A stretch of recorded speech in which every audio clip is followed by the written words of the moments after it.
This is an important video. Stay with me through this video because I'm going to show you what you're not hearing. Okay, so I am a trainer and I teach how to rank on the search engines, how to generate more leads through YouTube and through Pinterest and through social channels. I definitely specialize in search engine optimization and always have, in addition to the new very strong social media leg.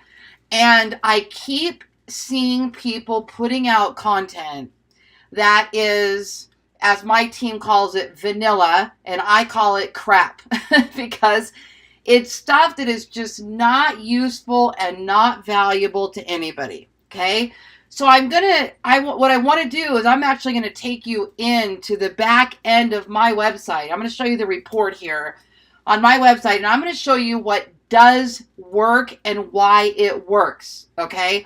Now, there's lots of different examples because I own several businesses, but for today, I'm going to go ahead and show you the real estate one, okay?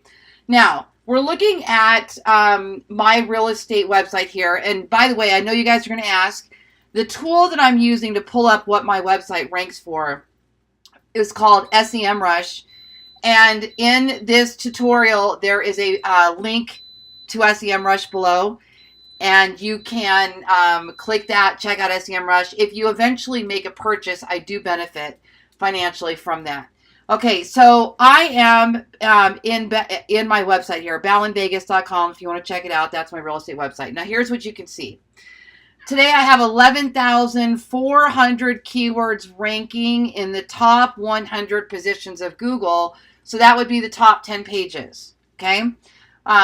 With a monthly traffic of 12K, and if I were to buy all that traffic, I would spend $18,000 a month. But I earn all that traffic for free. Well, not for free because everything had a price when we started, right? Content has a price, time, energy, whatever, hosting. But I'm not paying per click. This is earned in search engine rankings organically. If I were to spend that same amount of money, I'd be spending $18,000 a month to generate the same amount of traffic.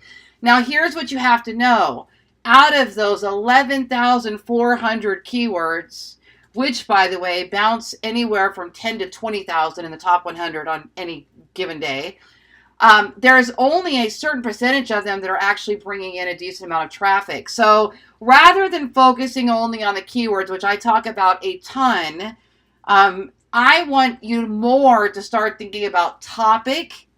That's how Google interprets things, is by topic. So in order to take you there, I'm going to show you how my pages on my website rank. So right now I'm in positions. I'm going to go up here and I'm going to select pages. All right. Now, if you have been following me for a while, you have seen how hard I have worked to get this zip code page up to the top. The reason I did this was because I pulled up all of my competitors' websites in Vegas, and where they were outranking me or outbeating me in traffic was for the term zip codes or for lots of terms around zip codes. I have a cat meowing. Sorry about that. Hold on. So it was important to me to gain some of that traffic back myself. All right, so the next one is, what time is it in Las Vegas? Now, guys, what's important to note here, let's take a look at this. If I pop open this little arrow, what time is it in Las Vegas?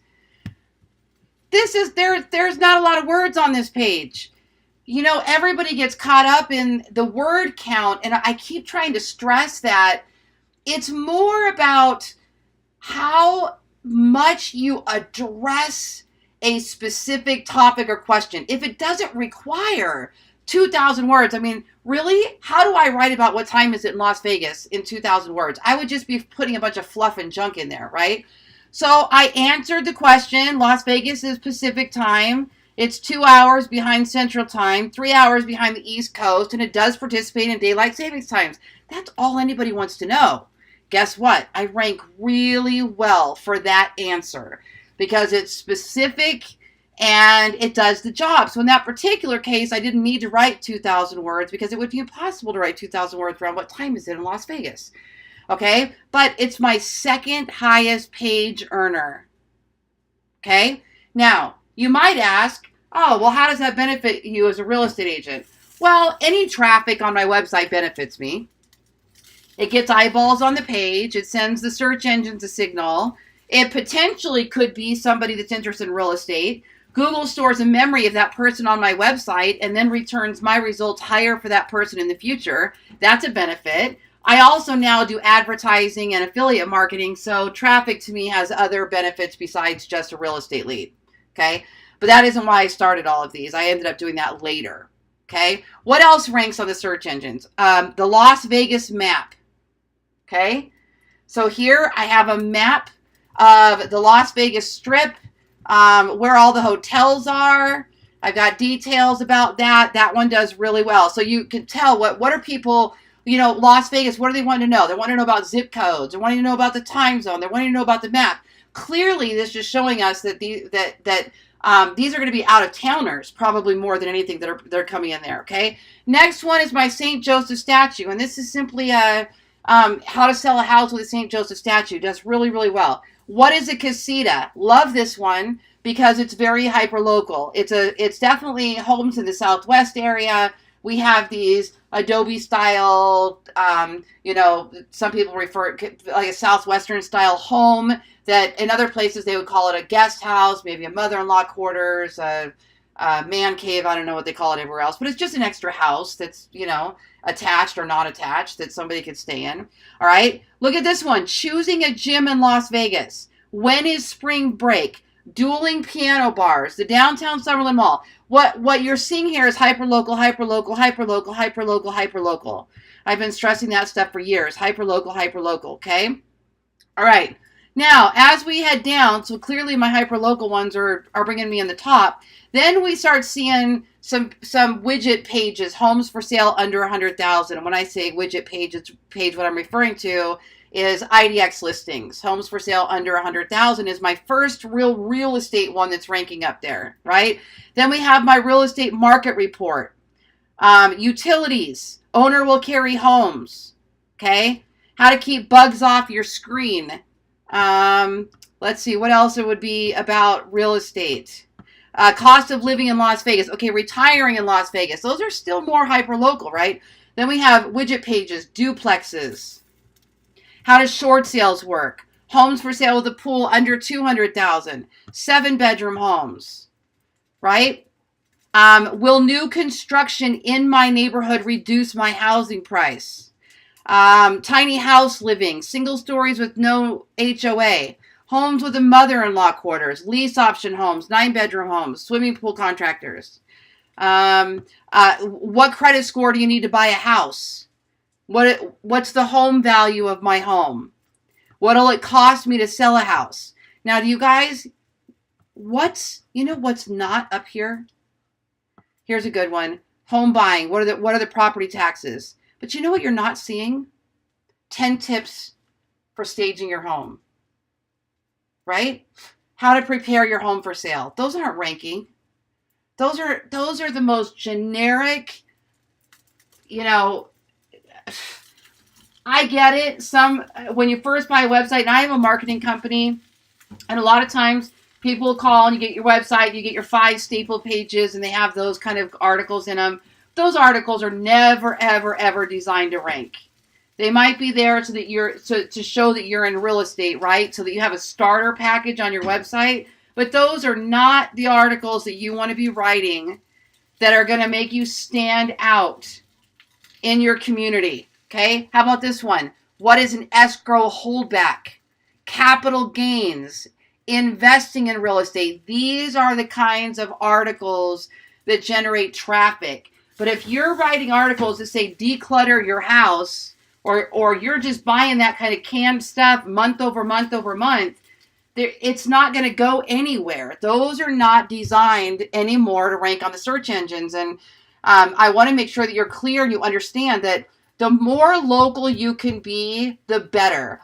Instead of writing an article, the 10 tips to selling your house, how about the 10 reasons your neighbor's house didn't sell? And you literally pull up an example of a house, blank out the address, of a house that you toured or that you look at in the MLS and it smelled like smoke. The litter boxes were full. The backyard was never, nothing was ever done to the backyard, and the owner didn't have it on lockbox, so you had to only see the house by showing, and it was overpriced. And you could, imagine an article like that where you pull 10 houses up that all didn't sell, and you find the common ground in these houses of why they didn't sell. That's an article that would be relative to a consumer today. It is tougher. It is tougher to hire these writing brokers to write those kind of articles. But what you could do also is you could make a video about it, then have your video transcribed into a blog post. I just really want to drill home that when it comes to content, you can't be generic. You can't be generic. You can't be generic. Everything has to be niched down. Imagine a website for 55 plus communities or 55 plus housing, whatever it is you have where you are. Imagine writing topics that are specifically geared towards retirement and living on a fixed income and, what to do in your spare time, empty nest syndrome, the best quality of life with golf courses. You just imagine the things that you could write that would appeal to somebody in that age group. It's not one size fits all anymore. We've got to niche down. I have another website we just launched called High Rising Vegas, because it's all about high rises, because that's a specific niche that you can really drill down and talk to. I'm going to come back and show you my other websites and show you some of the things there. But I just really want to stress this again, that if you really want to generate traffic and you're trying to generate any kind of traffic from search engines, you got to be writing the stuff that other people aren't. You got to be really talking your craft. And I would say if I don't actually work out in the field anymore. I have not sold a house myself in 10 years. I have a team, and I generate all the leads, and my team goes out and closes the deals, which is great. We all love it that way. So I'm not out there. But if I was, guys, I would write a blog every night when I got home, or a few times a week. I'm out with a client. What did we see? What was it like? Talk about the challenges as a buyer in your market. Talk about the challenges as a seller in your market. Talk about the wins and the successes and the mortgage rates and the loan programs and talk about the problem solving. How did you solve that problem? Don't use names. Don't use personal addresses. Just talk about your life as a real estate agent. Life with Lori the Realtor. Life with Lori Ballen Realtor. We'll use the Realtor trademark correctly. You can't say the Realtor, but you can put it after your name as an appropriate designation. Real life stuff, right? So stop trying to buy canned content and get unique. When you're talking to a team like my marketing company, if you're hiring content from us, really, let's figure out what is your market? What is your niche? Are you doing beachfront? Are you doing distressed properties? Are you doing first-time home buyers? If you're doing first-time home buyers, you should be talking about every possible loan program that there are for first-time home buyers. You should be talking about credit scores. You should be talking about how they can come up with down payments. You should be talking about it being the biggest investment of their life and what that house is going to be worth 10 years from now. Because did you know that the number one reason that first-time home buyers buy a house is still for home ownership? So they believe in financial wealth. They believe in that future. But we're not talking about it as real estate agents. Not really. Not really. So interview your mortgage lender and make a blog out of it. Interview your pest inspector. How about that? How about a 10 parts series where you interview your home inspector, and each one there's something they find and they explain why this is a problem. Cracks in the foundation, mold, anything wrong with the plumbing. Get specific and tell people this is what you need to look for. What if they're buying new construction and they don't have a real estate agent representing them? What should they look for? They don't know. Okay? And you're not going to write it generic with check the water. Be specific. Tell people to bring a little utility, the little utility plug thing. You can even put your Amazon link in it, and they plug it in to make sure that the power is coming out of each switch. You know, I mean, there's all kinds of things that you could do to provide value to people that is not generic. So if you're sitting down to write from experience, write from what your day looks like, write the frustrations of a real estate agent and the wins of a real estate agent, and 10 myths, you know, how about a series on myths, what people think about real estate agents that aren't true, right? I mean, gosh, I would be doing this every day. Now, I'm a lead generator every day, so I talk and write about lead generation every day. I talk about content and YouTube and pay-per-click marketing and Instagram and Pinterest and all those things because I'm not out there every day working with clients, but real estate buyers and sellers. But if I was, I sure as heck would be writing about it. I definitely would be putting it on video. I would be telling those stories. Guys, marketing is storytelling. Marketing is storytelling. Look at the content you're putting out and ask yourself, does it tell a story? Does it tell a story? Does it help someone? Does it inspire someone? Does it solve a problem for someone? Does it entertain someone? If there are no's in there, you can't find what it does, it's probably something you need to scratch. Okay? Cost of living in your area, that's a good blog post. What it costs to sell a home, for real, that's a blog post. What it costs to buy a home, for real, that's a blog post. 10 loan programs that'll no money down or low money down, that's a blog post. How to move to Phoenix, Arizona as a teacher and buy a house, that's a blog post, okay? Get hyperlocal, get specific, get valuable, get niched down, and you're going to see huge changes, traffic, and wins on your website. My name is Lori Ballen. Please subscribe to this channel. Click the bell to be notified every time I make a new video. I put lots of videos up here. And head on over to loriballen.com for more.